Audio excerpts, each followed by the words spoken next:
Good morning and welcome to another Writer's Morning Commute with Ashton Gaskill. Today we'll be discussing the next point in my 9 points and 8/8 outlining method, which is the third plot point chronologically and the fourth plot point that I outline, and that is the point of no return, also commonly referred to as the first plot point in other systems.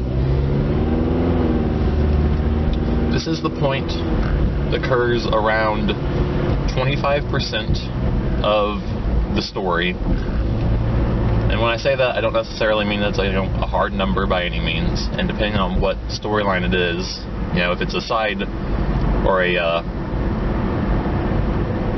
it's a subplot, that might, half of the subplot might take place in the first half of the book, and the other half of the subplot might take place, in the last few chapters or something. But just roughly, usually 25% of the storyline. This is the point where the character is unable to disconnect from their goal and their conflict. Oftentimes in fantasy, this comes about via some sort of world change, and in other genre media as well. This could be where, the hero gets locked up into a jail that is, experiencing a jailbreak or a riot, and they're trying to escape. It could be the moment when they wind up in, Narnia or whatever.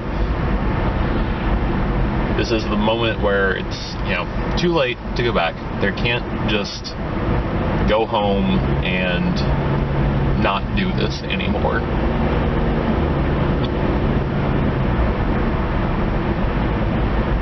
There are a number of other things that are important to keep in mind while looking at this plot point. It's important, the key part of this plot point is the change in the world. So it's important to play up the difference between the old safe world and the new dangerous world.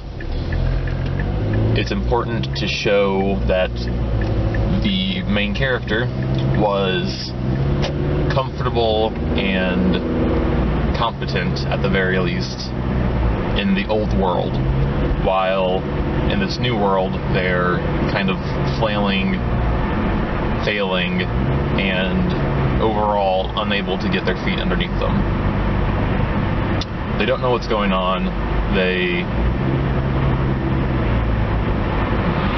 don't have things figured out. They don't want to be here, probably. And throughout all that, they can still be, actively pursuing things.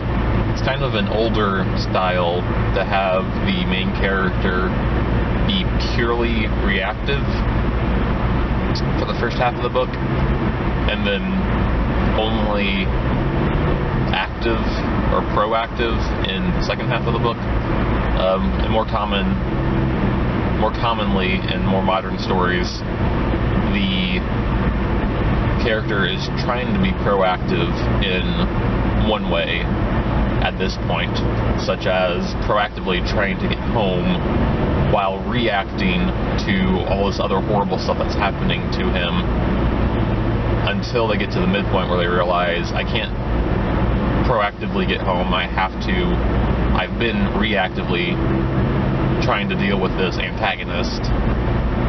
Now I have to switch gears. Instead of proactively trying to avoid all this, I need to proactively engage this true conflict. So you can still have the character actively trying to pursue a goal, which will help keep the readers interested and keep the plot lines intriguing, without them actively trying to engage the conflict. There's a little bit of a nuance there. Hopefully that makes sense.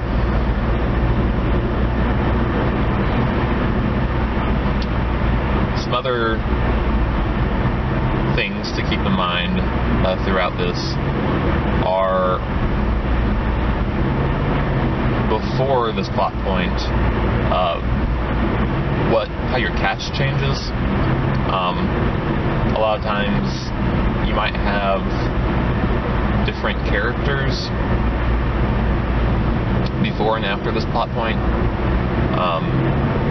who are kind of more crucial to the plot. And you might want to look at, this might be an editing thing too, but you might want to look at how you can incorporate some of those characters who are important later and introduce them earlier, and how you might be able to eliminate some of the characters who only appear before the first plot point, just to streamline the process a bit and keep your cast simple and straightforward.